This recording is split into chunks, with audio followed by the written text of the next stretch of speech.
Once a Sahabi came to Prophet Muhammad sallallahu alaihi wasallam and told him, Ya Rasulullah, I have a slave girl whom I slapped. Hearing this, the Prophet Muhammad sallallahu alaihi wasallam was grieved. The Sahabi then asked the Prophet sallallahu alaihi wasallam, should I free her? The Prophet Muhammad sallallahu alaihi wasallam then instructed the Sahabi, bring her to me. When the Sahabi brought the woman to the Prophet Muhammad sallallahu alaihi wasallam, the Prophet Muhammad sallallahu alaihi wasallam asked that woman two questions, one of which was, where is Allah? To which the woman replied, Allah is above the heavens. And in the second question, Prophet Muhammad sallallahu alaihi wasallam asked, who am I? To which the woman replied, you are the messenger of Allah.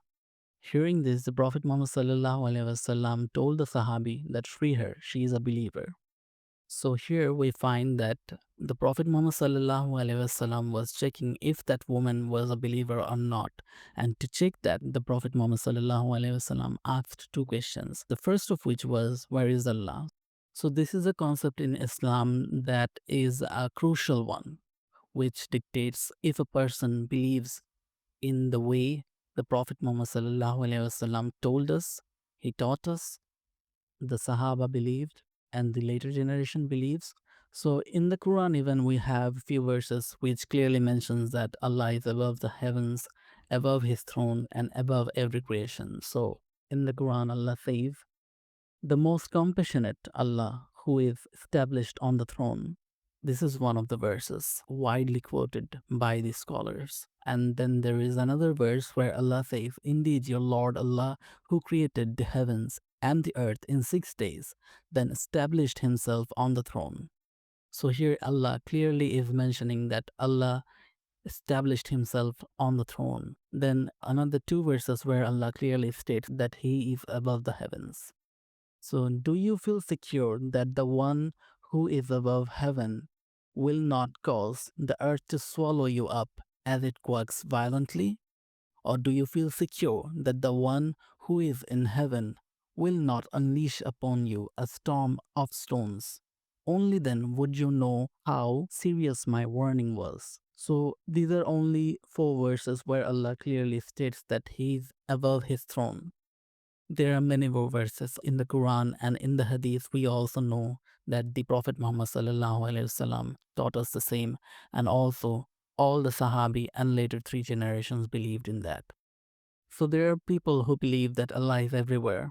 So in their theory, Allah is going to be in your bedroom, in your toilet, and astaghfirullah, in everywhere you can imagine. So this is not the right belief of the Ahl Sunnah wal Jama'ah. And they quote these verses where Allah says Allah is near and Allah is near to us, even than our jugular vein. And they quote these verses to prove that what they are claiming, that Allah is everywhere, is truth. But in these specific verses, when we read them carefully, we find how Allah is everywhere. Let's read two verses from the Quran, in one of which Allah says, indeed, it is we who created mankind and fully know how their souls whisper to them, and we are closer to them than their jugular vein. If we concentrate or look closely, that we see the word know. So, how is Allah close to us even than our jugular vein? Here Allah clearly states that He is closer to us even than our jugular vein by his knowledge, by his knowing what we are doing, what the evil or devils are whispering to our ears. In another verse, we can see that Allah says, when my servants ask you, O Prophet, about me, I am truly near. I respond to one's prayer when they call upon me. So here Allah is saying that He is near to us.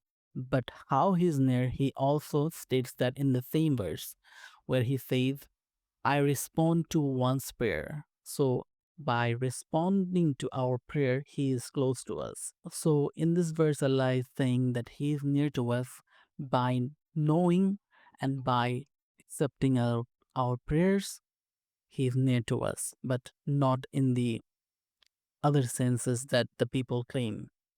So one of such people once came to the Imam of Maliki Madhab, Imam Malik ibn Anas, And that guy asked him about how Allah is on his throne.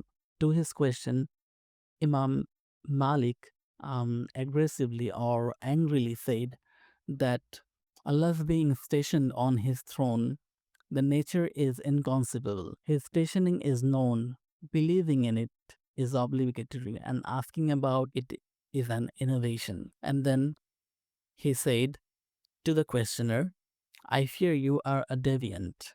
Then he instructed his men to escort this individual, and hence that individual was escorted out. So here you can see that the Imam Malik clearly is calling the questioner a deviant.